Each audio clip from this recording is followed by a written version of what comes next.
Assalamualaikum warahmatullahi wabarakatuh. Alhamdulillah, Allah masih memberikan kita kesempatan untuk belajar kimia bersama saya, Ibu Trinin Puspitaning Sejatmiko. Alamat rumah Ibu ada di Jalan Sapu Alu nomor 5 Wonosobo. Sebelum belajar, marilah kita baca doa bersama-sama agar Allah memberikan rahmat dan kemudahan serta manfaat kepada kita semua. Mari kita baca bersama. Allahumma inni as'aluka ilman nafi'ah wa rizqan thayyibah wa amalan muttaqabbal. Ya Allah, aku memohon kepadamu ilmu yang bermanfaat, rezeki yang thayyib, dan amalan yang diterima. Amin ya robbal alamin. Kesempatan kita hari ini belajar materi senyawa hidrokarbon. Kalian lihat di atas itu ada gambar yang namanya molimot, molekul model. Molekul model itu ada beberapa macam gambar yang bulat-bulat itu ya. Yang hitam itu menunjukkan atom karbon, yang putih menunjukkan atom hidrogen, yang merah menunjukkan atom halogen. Halogen itu ada di golongan 7A. Dia mempunyai beberapa macam unsur, ada hidrogen, bukan hidrogen, ada fluor, ada klor, ada brom, ada iodin. Itu ya. Jadi yang biru itu adalah unsur nitrogen. Dan masih banyak lagi warna-warna yang lain. Untuk gambar yang di atas itu ada warna 4 ya, ada 4 warna. Hidrokarbon. Apa sih definisi hidrokarbon? Hidrokarbon adalah senyawa yang terdiri dari unsur C, karbon, dan unsur H, hidrogen. Kalau dari katanya, dari unsur katanya, hidro dan karbon. Hidronya itu H, hidrogen, karbonnya itu C, karbon. Kemudian hidrokarbon termasuk senyawa karbon, termasuk ya. Jadi tidak sama dengan senyawa karbon. Tapi ada persamaannya, sama-sama apa? Sama-sama mengandung unsur karbon. Senyawa karbon dibagi menjadi senyawa karbon organik dan senyawa karbon anorganik. Apa perbedaannya? Nah, kita lihat dalam tabel berikut ini. Nomor 1, proses terbentuknya senyawa karbon organik berasal dari makhluk hidup. An berarti tidak atau bukan. Senyawa karbon anorganik bukan berasal dari makhluk hidup. Kemudian kelarutannya. Umumnya sukar larut dalam pelarut polar, tetapi mudah larut dalam pelarut non-polar. Senyawa karbon organik mudah larut dalam pelarut polar. Kereaktifannya. Senyawa karbon organik kurang reaktif, sukar bereaksi, dan jika bereaksi cenderung lambat. Senyawa karbon anorganik reaktif dan umumnya berlangsung cepat. Kestabilan terhadap panas. Senyawa karbon organik mudah terurai atau berubah strukturnya jika terkena panas. Tetapi senyawa karbon anorganik relatif stabil pada pemanasan. Titik didih dan titik leburnya umumnya relatif rendah untuk senyawa karbon organik. Senyawa karbon anorganik, titik didih dan titik leburnya ada yang sangat tinggi dan ada yang sangat rendah. Strukturnya, senyawa karbon organik mempunyai rantai atom karbon. Senyawa karbon anorganik, dia tidak mempunyai rantai atom karbon. Contohnya apa? Ada asam cuka, sering dengar ya? Glukosa juga sering dengar, metana juga sering dengar. Kalau yang belum dengar, ya sekarang baru dengar apa itu metana. Ya, kalau kalian tahu LPG, di rumahmu masing-masing ada ya, itu termasuk unsur metana. Nanti akan kita bahas materi ini. Kemudian senyawa karbon organik, karbon dioksida. Setiap hari kita mengeluarkan karbon dioksida.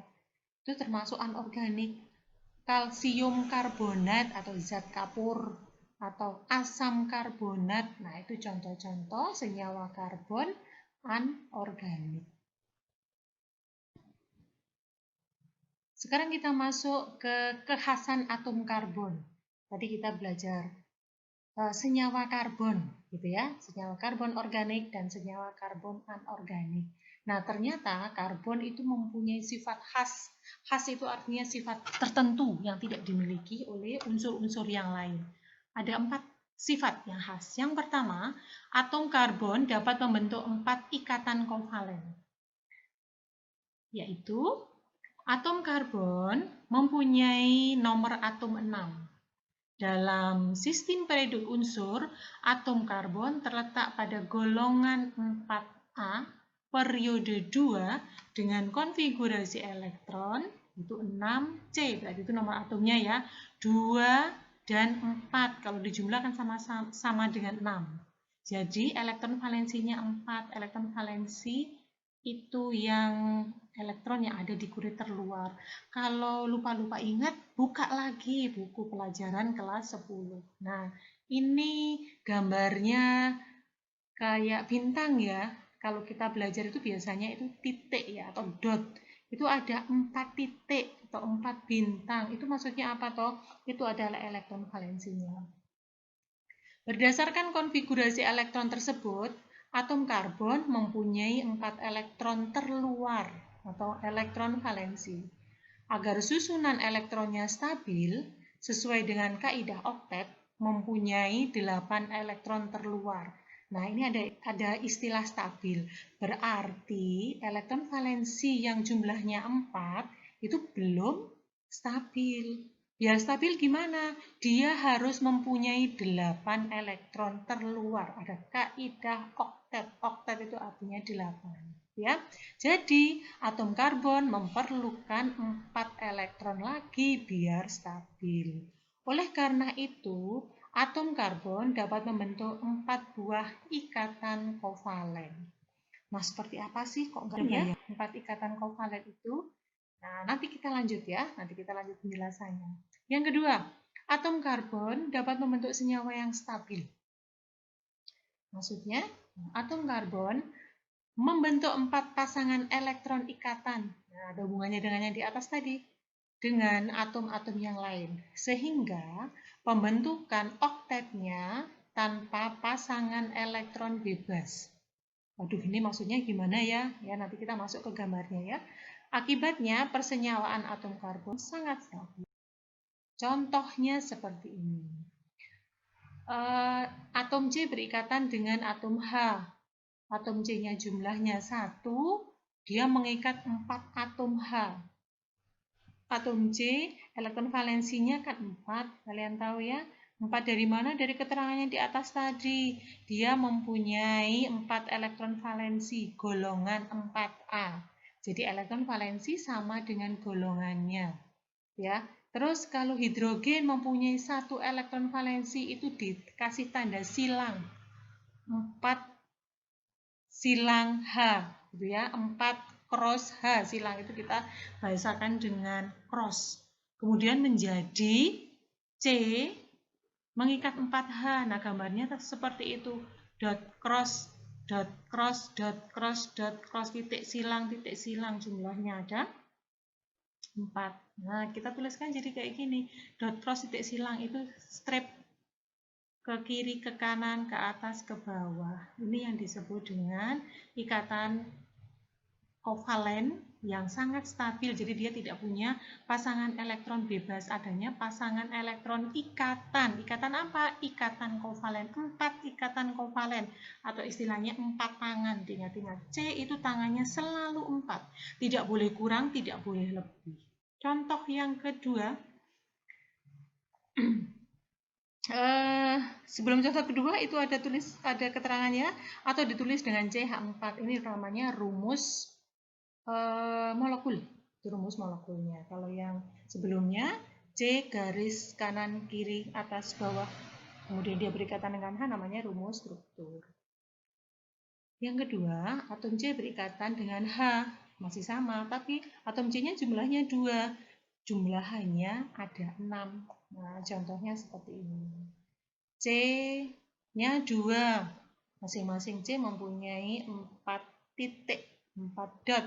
Kemudian dia harus berbagi dengan atom H yang jumlahnya 6. Berarti harus gimana? Harus rata membagi hanya, karena jumlahnya hanya 2 C-nya. Jadi 1 C mengikat 3 H. Kemudian C dengan C juga harus berikatan. Atau dapat ditulis seperti ini. Nah, gambar rumus strukturnya seperti itu ya. CH3, CH3, atau ditulisnya. Nah, CH3 strip CH3. Jadi kita tidak nulis lagi hanya atas bawah kanan kiri, tapi diringkas CH3 strip CH3 atau diringkas lagi menjadi CH2 CH2. Kekhasan yang ketiga, atom karbon dapat membentuk ikatan tunggal dan rangkap. Seperti apa itu? Keempat elektron valensi yang dimiliki oleh atom karbon dapat membentuk A. Ikatan tunggal, yaitu ikatan antara atom-atom karbonnya berupa ikatan tunggal. Nah, contohnya seperti ini. C berikatan dengan C, berikatan dengan C, berikatan dengan C, dan dalam jumlah yang tidak terhingga. Itu semuanya tangannya satu-satu, itu namanya ikatan tunggal. Ikatan rangkap 2, atom C, atom karbon dapat membentuk ikatan rangkap 2, yaitu ikatan antara atom-atom karbonnya mengandung satu ikatan rangkap 2, mengandung satu ikatan rangkap 2. Nah, seperti ini. C dengan C ada yang salah satunya mengandung ikatan rangkap 2. Ya, ikatan rangkap 2. Jadi ada ikatan tunggal, ada ikatan rangkap 2. Kemudian ada juga yang membentuk ikatan rangkap 3. Gambarnya seperti ini. Ini disebut dengan apa? Kekhasan atom karbon. Jadi dapat membentuk ikatan tunggal, dapat membentuk ikatan rangkap 2, dan membentuk ikatan. Atom C yang terakhir ya, kekhasan yang terakhir, atom C, atom karbon, dapat membentuk rantai yang lurus dan bercabang. Rantainya ada yang lurus, ada yang bercabang. Kekhasan atom karbon yang tidak dimiliki atom lain adalah kemampuan membentuk rantai yang sangat panjang antara sesama atom karbon. Jadi C berikatan dengan C dengan jumlah yang tidak terhingga. Jadi jumlahnya sangat panjang. Rantai karbon dapat lurus dan bercabang. Antara ujung-ujung atom C tidak saling berhubungan disebut juga sebagai rantai karbon terbuka atau alifatis. Kadang ada keterangan alifatik, sama saja ya. Huruf yang di belakang, konsonan yang di belakang itu alifatik atau alifatis sama saja.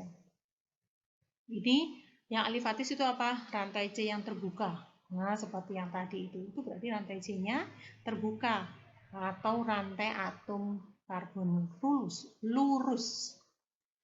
Gambarnya seperti ini. Ini juga atom karbonnya lurus. Bedanya apa dengan yang situ? Itu ada cabangnya, dia bercabang di C yang nomor 2 dengan C yang nomor 3 ada cabangnya. Rantai karbon lurus, rantai karbon bercabang, tapi dia sama-sama rantai karbon terbuka. Terbuka berarti C yang ujung kiri dan ujung kanan tidak ketemu. Itu namanya alifat. Penulisan struktur senyawa karbon. Nah, kita masuk yang kedua ya. Kalau tadi yang pertama adalah kekhasan atom karbon, sekarang kita belajar penulisan struktur senyawa karbon. Penulisan struktur senyawa karbon itu berdasarkan posisi atom karbon. Kita belajar dulu posisi atom karbon. Kalian berusaha pahami benar-benar materi ini ya, karena ini nanti akan berlanjut sampai di kelas 12 insya Allah ya. Di kelas 12 kita akan belajar lagi materi ini. Jadi diusahakan ini benar-benar paham. Kalau nggak paham gimana, ulangi lagi dari mulai slide yang pertama. Pada ikatan atom karbon, setiap karbon dapat mengikat 1, 2, 3, atau 4 atom karbon yang lainnya. Berdasarkan jumlah atom karbonnya diikat, posisi atom karbon dapat dibedakan menjadi 4 macam, yaitu 1 atom C primer. Atom C primer berikatan dengan 1 atom C lainnya. Atom C primer adalah, maksudnya seperti itu ya, atom C yang berikatan dengan 1 atom C lainnya. Atom C sekunder adalah atom C yang berikatan dengan 2 atom C lainnya. Berarti kalau tersier, atom C yang berikatan dengan 3 atom C lainnya. Masih ada satu lagi, C primer, C sekunder, C tersier. Yang keempat, atom C kuarterner adalah atom C yang berikatan dengan 4 atom C lainnya. Contoh, nah kita punya gambar seperti ini. Ini ada berapa macam, ada berapa C di situ? Ada 8. Kita lihat ada 8 atom karbon. Atom karbonnya suruh ngapain? Suruh nentukan mana sih C primernya, mana C sekundernya, mana C tersiernya, mana C kuarternernya. Coba kita ulangi lagi. Atom C primer adalah atom C yang berikatan dengan 1 atom C lainnya. Berarti dari 8 atom itu tentukan mana atom C primernya. Kira-kira di nomor berapa? Di nomor yang ujung, C primer itu pokoknya C ujung. Ujung sendiri. Berarti yang tidak berikatan dengan atom lainnya. Nomor 1, nomor 5, nomor 6, nomor 7, dan nomor 8. Nah, itu ada ya, 5 atom C primer. Di nomor berapa? 1, 5, 6, 7, 8. Paham ya? Kemudian C sekundernya nomor berapa? Atom C yang hanya mengikat 2 atom karbon yang lainnya. 2, berarti nomor berapa? Nomor 4. Nomor 4 itu mengikat nomor 3 dan nomor 5. Ya, atom C sekunder ada di nomor 4. Atom C tersier nomor berapa? Nomor 3, dia mengikat 3 atom C lainnya.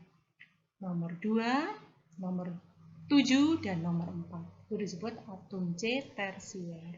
Yang terakhir, atom C kuarterner. Pada nomor berapa?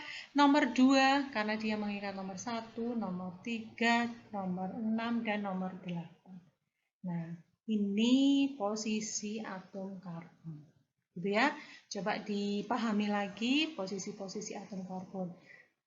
Setelah ini kalian akan belajar menentukan posisi atom karbon pada beberapa soal di bawah ini. Sekarang kita belajar menentukan atom C primer, C sekunder, C tersier, dan C kuarterner pada 4 soal di bawah ini. Itu ada 4 soal. Yang A, ada 9 atom karbon. Kalian tentukan atom C primernya ada di nomor berapa. Nanti kalian tulis di buku catatan kalian masing-masing ya. A, B, C, D masing-masing ditulis. C primer, C sekunder, C tersier, C kuarternernya di nomor berapa. Seperti petunjuk yang di atas tadi, cara mengerjakannya. Kemudian kita lanjut ke senyawa hidrokarbon. Yang A tadi kekhasan atom karbon. Yang B tentang cara menentukan posisi atom karbon. Nah, sekarang kita masuk ke senyawa hidrokarbon. Senyawa hidrokarbon merupakan senyawa karbon yang hanya tersusun dari atom hidrogen dan atom karbon, serta senyawa yang paling sederhana. Dalam kehidupan sehari-hari, banyak kita temui senyawa karbon, seperti minyak tanah, bensin, gas alam, plastik, dan lain-lain. Berdasarkan susunan atom karbon dalam molekulnya, senyawa karbon terbagi dalam 2 golongan besar, yaitu 1. Senyawa karbon alifatik. Tadi kita sudah bahas ya, senyawa karbon alifatik atau senyawa karbon alifatis adalah senyawa karbon yang rantai C-nya terbuka. Dan rantai C itu memungkinkan bercabang. Berdasarkan jumlah ikatannya, senyawa karbon alifatik terbagi menjadi senyawa alifatik jenuh adalah senyawa alifatik yang rantai C-nya hanya berisi ikatan-ikatan tunggal saja. Golongan ini dinamakan alkana. Nah, contohnya seperti ini. Ini alkana. Rantai C-nya lurus dan yang di sini adalah rantai C-nya bercabang. Ini termasuk senyawa alkana, yaitu alifatik jenuh. Itu ada yang Ibu kasih garis tebal garis tebal itu kata-kata yang penting ya, keywordnya. Senyawa hidrokarbon alifatik. Alifatik dibagi dua, ada yang alifatik jenuh. Alifatik jenuh berarti C dengan C ikatannya tunggal. Ada yang lurus, ada yang bercabang. Tapi C dengan C-nya ikatannya tunggal. Itu disebut dengan senyawa golongan alkali. Kemudian yang B, senyawa alifatik tidak jenuh adalah senyawa alifatik yang rantai C-nya terdapat ikatan rangkap 2 atau rangkap 3. Jika memiliki rangkap 2 dinamakan alkena, dan jika memiliki rangkap 3 dinamakan alkuna. Nah, gambarnya seperti ini. C dengan C ada yang ikatan rangkap 2 seperti yang tadi kita pelajari ya. Atom C karbon, ikatan antar C bisa yang rangkap 2, bisa rangkap 3. Kalau rangkap 3 dinamakan alkuna. Sekali lagi, yang bergaris tebal tolong diingat. Ini adalah senyawa alkuna. Kemudian hidrokarbon yang siklik atau siklus itu artinya berputar. Adalah senyawa karbon yang rantai C-nya melingkar. Dan lingkaran itu memungkinkan semua mengikat rantai samping. Golongan ini terbagi menjadi dua. Senyawa alisiklik. Kalau tadi hidrokarbon siklik. Sekarang senyawa alisiklik, yaitu senyawa karbon alifatik yang membentuk rantai tertutup. Senyawa alisiklis yaitu senyawa karbon alifatik yang membentuk rantai tertutup.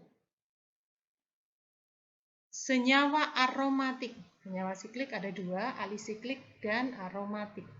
Yaitu senyawa karbon yang terdiri dari 6 atom C membentuk rantai benzena. Jadi aromatis berarti ada aroma ya, ada bau. Nah, nanti ini kita pelajari juga di kelas 12 insya Allah. Ini contohnya, ini kira-kira alisiklis atau aromatis. Kalau aromatis itu jumlah karbonnya ada 6. Ini 6 bukan? Ini berapa C-nya? Ada 5. Berarti ini senyawa apa? Alisiklis. Nah, gambar C yang di kiri itu bisa digambarkan dengan C yang di kanan. Atau gambarnya jadi segi 5. Seperti itu ya. Itu sama-sama. Gambarnya sama. Ya, ini namanya rantai alisiklis. Cuman yang di kanan itu tidak ada C-nya. Unsur C-nya dihapuskan. Jadi boleh gambar seperti itu. Nah, kalau ini berarti rantai apa? Jumlah C-nya ada 6. Berarti ini senyawa aromatis. Ya, senyawa aromatis dan senyawa alisiklis. Tolong dipelajari. Bab pertama kita belajar materi hidrokarbon. Pada kesempatan kali ini saya cukupkan materi kita sampai di sini dulu. Insya Allah bersambung. Selamat bekerja. Bekerja apa? Bekerja menyalin ya. Menyalin materi-materi yang sudah Ibu sampaikan. Semoga bermanfaat. Ibu akhiri. Wassalamualaikum warahmatullahi wabarakatuh.